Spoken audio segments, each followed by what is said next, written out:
तो जैसा कि लास्ट एपिसोड के अंदर हमने देखा था, फैंग मिंग अपनी आखिरी सांसें लेने लगता है और अपनी आखिरी सांसें लेते हुए अपने मन में सोचता है कि मुझे माफ़ कर देना, मैं तुम लोगों का बदला जो है वो नहीं ले पाया।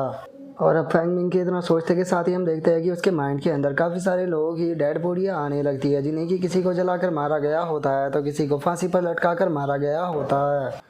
और अब हम पास्ट का सीन देखते हैं जहाँ पर कि फैंग मिंग को काफ़ी सारे लोगों ने पकड़ा हुआ होता है और जो फैंग मिंग होता है वो चिल्लाते हुए बोलता है कि उन्हें जाने दो, उनके साथ में ऐसा मत करो, सिस्टर वहाँ से भाग जाओ, फादर वहाँ से भाग जाओ, मदर वहाँ से भाग जाओ। और फैंग मिंग के इतना बोलते के साथ ही हम देखते हैं कि उसके मदर फादर के अंदर आग लगा दी जाती है और जो फैंग मिंग की मदर होती है उसे भी बांधा गया होता है और सभी लोग चिल्लाते हुए बोलते हैं कि इसे जला दो, इसे जला दो। और अब फैंग मिंग के सामने ही हम देखते हैं कि उसकी पूरी की पूरी फैमिली जो होती है उसे जलाकर मार दिया गया होता है। और अब इन सब चीज़ों को याद करने के बाद में फैंग मिंग अपनी आखिरी सांसें लेते हुए सोचता है कि मुझे माफ़ कर देना, मैं बहुत ही ज़्यादा अनलकी था, मैं तुम लोगों का बदला जो है वो नहीं ले पाया। और इतना सोचते के साथ ही फैंग मिंग की आंखें बंद हो जाती है। लेकिन तभी हम एक लड़की को देखते हैं जो कि फैंग मिंग के पास में आ जाती है और वो फैंग मिंग के पास में आते हुए उसे बोलती है कि टेंशन मत लो, ये गोडस जो है वो तुम्हें मैंने देने नहीं वाली। और इतना बोलते के साथ ही वो फैंग मिंग के सामने आ जाती है और उसे बोलती है कि मुझे बताओ कि क्या तुम अपना बदला लेना चाहते हो। और अब उस गोडस को अपने सामने देखकर फैंग मिंग जो होता है वो उससे पूछता है कि आखिर तुम कौन हो। जो सुनने के बाद वो गोडस जो होती है वो फैंग मिंग को बताती है कि मैं गॉड ऑफ डिजास्टर हूँ और मैं यहाँ पर तुम्हारी मदद जो है वो करने के लिए आई हूँ। मैं जानती हूँ कि तुम्हारा नसीब बहुत ही ज़्यादा बुरा है, लेकिन उसके बाद भी मैं तुम्हें यहाँ पर मरने नहीं दे सकती। और उसके इतना बोलते के साथ ही फैंग मिंग देखता है कि उसकी इंजरियाँ हील हो चुकी होती है। और अब फैंग मिंग जो होता है वो उस गॉड से बोलता है कि तुम तो एक गॉड हो, फिर आखिर एक गॉड जो है वो ह्यूमन की मदद क्यों करने लगी। जो सुनकर गॉड ऑफ डिजास्टर जो होती है वो फैंग मिंग से बोलती है कि तुम मेरे इकलौते बिलीवर हो जो कि मेरे ऊपर यकीन करते हो, तो ये तो नॉर्मल सी बात है कि मैं तुम्हारी मदद ज़रूर करूँगी। और गॉड ऑफ डिजास्टर की इस बात को सुनकर फैंग मिंग को कुछ भी समझ में नहीं आता और वो उसे बोलता है कि क्या मैं तुम्हारे ऊपर बिलीव रखता हूँ। जो सुनते के साथ ही जो गॉड ऑफ डिजास्टर होती है वो फैंग मिंग से बोलती है कि हाँ बिल्कुल, बस तुम्हें यहाँ पर मेरी लॉयल्टी की कसम जो है वो खानी होगी, जिसके बाद में मैं तुम्हारी मदद कर दूंगी। और अब गॉड ऑफ डिजास्टर की इस बात को सुनने के बाद में फैंग मिंग जो होता है वो हंसने लगता है और वो एकदम से जो उसका वेपन होता है उसे भी फैंग मिंग उठा लेता है। और इससे पहले कि गॉड ऑफ डिजास्टर अपनी बात को कंप्लीट कर पाती, फैंग मिंग उसके ऊपर अटैक करने के लिए जाने लगता है और अगले ही पल अपना वेपन जो होता है वो गॉड ऑफ डिजास्टर की बॉडी के आर पार कर देता है। जो देखने के बाद में गॉड ऑफ डिजास्टर उसे बोलती है कि तुमने ऐसा क्यों किया। जो सुनते के साथ ही जो फैंग मिंग होता है वो उसे बोलता है कि तुम्हारी सारी बातें जो है वो बकवास है, मैं जानता हूँ कि तुम यहाँ पर बस मुझसे मेरी किस्मत जो है उसे छीनना चाहती हो, तुम सभी गॉड जो होते हैं वो एक जैसे ही होते हो, इसीलिए मैंने कसम खाई थी कि मैं एक भी गॉड जो है उसे जिंदा नहीं छोड़ूंगा। तो इसीलिए चाहे मैं मर भी क्यों ना जाऊँ, लेकिन उसके बाद भी अगर कोई गॉड मेरे पास में आया तो उसे भी मैं जान से मार दूंगा। जो सुनते के साथ ही गॉड ऑफ डिजास्टर जो होती है वो उसे बोलती है कि सच बताओ तो तुम काफ़ी ज़्यादा शार्प हो, लेकिन उसके बाद भी ये मेरा डिवाइन स्पेस है तो यहाँ पर तुम मुझे इंजर्ड नहीं कर सकते। और इतना बोलते के साथ ही गॉड ऑफ डिजास्टर जो होती है वो एकदम से फैंग मिंग के पीछे आ जाती है और फैंग मिंग के पीछे आने के बाद उसे बोलती है कि वैसे भी तो तुम मरने ही वाले हो, तो तुम अपनी फेथ जो है वो मुझे क्यों नहीं दे देते।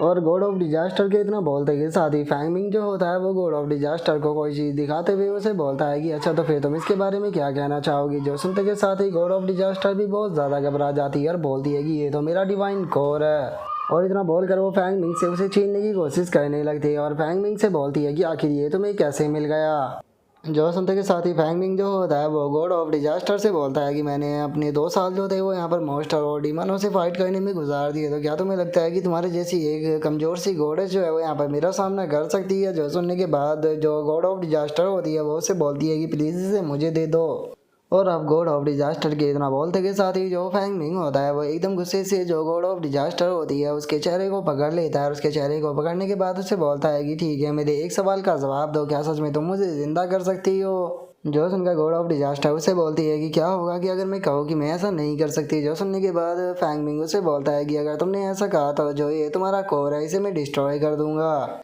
जो सुनते के साथ ही गॉड ऑफ डिजास्टर जो होती है वो उसे बोलती है कि नहीं नहीं ऐसा मत करना, मैं तुम्हें यहाँ पर दोबारा से लाइफ में लेकर जा सकती हूँ, वैसे भी तुम मेरे इकलौते बिलीवर हो तो इसीलिए तुम्हें जिंदा तो मैं ज़रूर करूँगी। जो सुनते के साथ ही फैंग मिंग जो होता है वो गॉड ऑफ डिजास्टर को दूर फेंकते हुए उसे बोलता है कि अपनी बेफालतू की बकवास करना बंद करो, क्योंकि मैं किसी भी गॉड के ऊपर यकीन नहीं करता हूँ, तो इसीलिए चुपचाप अपनी ब्लेसिंग मुझे दो और मुझे दोबारा से लाइफ में लेकर जाओ। जो सुनते के साथ ही गॉड ऑफ डिजास्टर जो होती है वो फैंग मिंग से बोलती है कि लेकिन आउटसाइड में अभी भी जो प्रीस्ट और गॉडेस ऑफ ब्यूटी है वो मौजूद है, तो अगर मैं तुम्हें अपनी ब्लेसिंग भी दे देती हूँ तो उसके बाद भी तुम उन लोगों का सामना नहीं कर पाओगे। जो सुनकर फैंग मिंग बोलता है कि पिछली बार मैं केयरलेस हो गया था, लेकिन इस बार मैं केयरलेस बिल्कुल भी नहीं होने वाला। और उसके इतना बोलते के साथ ही हमारा व्यू बाहर आ जाता है, जहाँ पर कि प्रीस्ट गॉड ऑफ ब्यूटी के पास में आते हुए बोलता है कि गॉड ऑफ ब्यूटी, मुझे उस नास्तिक की सारी ब्लेसिंग जो है वो मिल गई है। जो सुनते के साथ ही वहाँ पर खड़े हुए लोग आपस में बातें करते हुए बोलते हैं कि ये कितनी सारी ब्लेसिंग है, पता नहीं इसने कितने सारे प्रीस्ट और गॉड्स को मारा होगा। जो सुनते के साथ ही गॉड ऑफ ब्यूटी जो होती है वो उन सभी लोगों से बोलती है कि ठीक है सभी लोग जो है वो चुप हो जाओ, मैं ऑलरेडी उसे डिवाइन पनिशमेंट देकर हेल के अंदर भेज चुकी हूँ, और अब जो उसकी बॉडी है उसे यहाँ पर जलाया जाएगा, जो कि सभी लोगों के लिए एक एग्जाम्पल होगी। और इतना बोलते के साथ ही गॉड ऑफ ब्यूटी जो होती है उसका ध्यान वहाँ पर पड़ी हुई प्रीस्ट के ऊपर जाता है, जिसे देखने के बाद में वो उससे बोलती है कि तुम मेरी लॉयल बिलीवर हो, जो कि मेरे ऊपर यकीन रखती है। और इतना बोलते के साथ ही गॉड ऑफ ब्यूटी जो होती है वो वहाँ पर अपनी पावर का इस्तेमाल करने लगती है, और अपनी पावर का इस्तेमाल करते हुए उस प्रीस्ट के हाथों को हील करना शुरू कर देती है। जो देखते के साथ ही वो प्रीस्ट भी बहुत ज़्यादा खुश हो जाती है, और खुश होते हुए बोलती है कि मेरे हाथ तो दोबारा से ग्रो हो गए, सच में गॉड ऑफ ब्यूटी जो है वो सबसे ज़्यादा अमेजिंग है। और अब इस चीज़ को सुनते के साथ ही वहाँ पर मौजूद सभी लोग जो होते हैं वो गॉड ऑफ ब्यूटी के नारे लगाने लगते हैं, जिसके बाद में अब एक प्रीस्ट जो होता है वो फैंग मिंग की तरफ बढ़ते हुए बोलता है कि बास्टर्ड, मैं प्रे करता हूँ कि अगर तुम्हें दोबारा जन्म मिले तो तुम गॉड ऑफ ब्यूटी के ऊपर यहाँ पर यकीन रखो, एक नास्तिक ना बनो। और इतना बोलते के साथ ही वो प्रीस्ट जो होता है वो फैंग मिंग के वहाँ पर आग लगा देता है, जिसे देखते के साथ ही जो गॉड ऑफ ब्यूटी होती है वो भी यहाँ पर जोर जोर से हंसना शुरू कर देती है। लेकिन तभी फैंग मिंग की बॉडी के अंदर हलचल होने लगती है, जिसे कि गॉड ऑफ ब्यूटी भी देख लेती है। और इसे देखकर अब सभी लोग जो होते हैं वो भी काफ़ी ज़्यादा घबरा जाते हैं, और वे चिल्लाते हुए बोलते हैं कि ऐसा नहीं हो सकता, वो तो अभी भी जिंदा है, क्या ये कोई डीमन है या फिर ये किसी डेवल के ऊपर यकीन रखता है। जो सुनते के साथ ही जो प्रीस्ट होता है वो चिल्लाते हुए उन लोगों से बोलता है कि सभी लोग जो है वो चुप हो जाओ, आखिर ऐसा कैसे हो सकता है कि वो नास्तिक अभी भी जिंदा हो, वो यहाँ पर मर चुका है। जो सुनते के साथ ही गॉड ऑफ ब्यूटी जो होती है वो मुस्कुराते हुए बोलती है कि ये तो काफ़ी इंटरेस्टिंग है। और इतना बोलते के साथ ही वो फैंग मिंग के पास में आ जाती है, और फैंग मिंग के पास में आते हुए बोलती है कि एक गॉड और एक नास्तिक जो है वो एक दूसरे के साथ में मिलकर काम कर रहे हैं। और इतना बोलते के साथ ही वो अपनी पावर का इस्तेमाल करना शुरू कर देती है, और अपनी पावर का इस्तेमाल करते हुए फैंग मिंग जिस लकड़ी में बंधा होता है उसे ऊपर उठा लेती है, और उसे ऊपर उठाते हुए बोलती है कि मुझे यहाँ पर सिटी को प्रोटेक्ट करना है, लेकिन इसका मतलब ये नहीं है कि मैं यहाँ पर तुम्हें दोबारा से लाइफ के अंदर आने दे दूंगी। और इतना बोलते के साथ ही जो गॉड ऑफ ब्यूटी होती है वो यहाँ पर एक बहुत ही तगड़ा ब्लास्ट करती है, जिसे देखते के साथ ही सभी लोग जो होते हैं वो बहुत ही ज़्यादा खुश हो जाते हैं। और वे खुश होते हुए गॉड ऑफ ब्यूटी के नारे लगाते हुए बोलते हैं कि गॉड ऑफ ब्यूटी आप तो अमेजिंग हो, आपके जैसा कोई भी नहीं। जो सुनने के बाद गॉड ऑफ ब्यूटी जो होती है वो भी काफ़ी ज़्यादा खुश होने लगती है, लेकिन तभी हम देखते हैं कि अचानक से एक स्वॉर्ड गॉड ऑफ ब्यूटी की बॉडी के आर पार हो जाती है, और हमें पता लगता है कि ये चीज़ जो होती है वो किसी और ने नहीं बल्कि फैंग मिंग ने की होती है। और अब फैंग मिंग जो होता है वो गॉड ऑफ ब्यूटी से बोलता है कि मुझे लगता है कि मैं इस बार काफ़ी ज़्यादा लकी था। और फैंग मिंग की तरह बोलते ही हम देखते हैं कि उसकी स्वॉर्ड जो होती है वो गॉड ऑफ ब्यूटी का जो डिवाइन कोर होता है उसके भी आर पार हो चुकी होती है। और जो फैंग मिंग होता है वो गॉड ऑफ ब्यूटी से बोलता है कि गॉड ऑफ ब्यूटी क्या बात है, सच में तुम्हारे डिवाइन कोर को तो डिस्ट्रॉय कर पाना बहुत ही ज़्यादा आसान था। और अब इतना बोलते के साथ ही जो सभी लोग होते हैं वो भी वहाँ से भागने लगते हैं, और भागते हुए बोलते हैं कि ये नास्तिक अभी भी जिंदा है, जल्दी से भागो, अपनी जान बचाओ। और उनके इतना बोलते के साथ ही हम देखते हैं कि जो गॉड ऑफ ब्यूटी होती है वो भी अचानक से ज़मीन पर गिर जाती है, और फैंग मिंग से बोलती है कि तुम्हारी हिम्मत कैसे हुई ऐसा कहने की। जो सुनकर फैंग मिंग जो होता है वो उससे बोलता है कि अरे तुम शांत हो जाओ, तुम्हें यहाँ पर बिल्कुल भी टेंशन लेने की कोई भी ज़रूरत नहीं है, क्योंकि मैं आज तुम्हें यहाँ पर पूरी तरह से जो है वो ख़त्म करने वाला हूँ। और इतना बोलते के साथ ही फैंग मिंग जो होता है वो अपनी स्वॉर्ड को तैयार कर लेता है, और उसके बाद में अगले ही पल जो गॉड ऑफ ब्यूटी होती है उसे वहीं पर ही ख़त्म कर देता है। और हम देखते हैं कि उसका डिवाइन कोर भी निकल कर ज़मीन पर गिर जाता है, जो कि अपने आप से ही अचानक से वहाँ पर टूट भी जाता है, जिसे देखते के साथ ही वहाँ पर खड़ा हुआ जो प्रीस्ट होता है वो भी बहुत ज़्यादा घबरा जाता है, और घबराते हुए बोलता है कि नहीं ऐसा नहीं हो सकता, गॉड ऑफ ब्यूटी जो है वो इस तरह से नहीं मर सकते।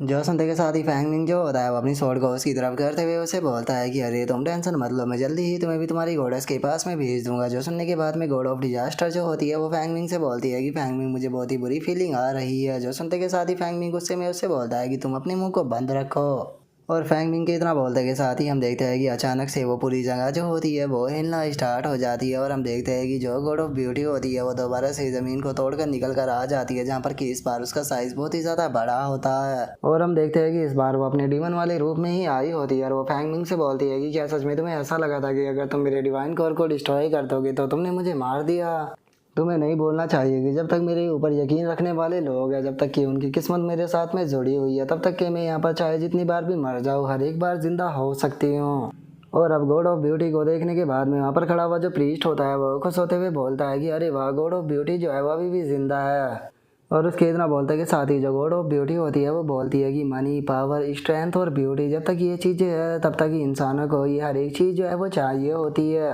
और जब तक कि मैं लोगों को मनी, पैसा, स्ट्रेंथ और ब्यूटी जो है वो देती रहूँगी, तब तक के सभी लोग जो है वो यहाँ पर मेरे ऊपर यकीन रखेंगे और अपनी किस्मत को मेरे साथ जोड़े रखेंगे। और इतना बोलते के साथ ही जो गॉड ऑफ ब्यूटी होती है वो अपने बहुत ही बड़े हाथ से सीधे जो फैंग मिंग होता है उसके ऊपर अटैक को कर देती है। और अब गॉड ऑफ ब्यूटी के इतना बोलते के साथ ही हमारा आज का एपिसोड जो है वो यहीं पर ही कंप्लीट हो जाता है। तो नेक्स्ट एपिसोड के अंदर देखें कि आगे क्या होता है। अगर आप लोगों को वीडियो अच्छी लगी हो तो लाइक करना, चैनल को सब्सक्राइब करना। मैं मिलता हूँ नेक्स्ट एपिसोड में, तब तक के लिए बाय बाय गाइस।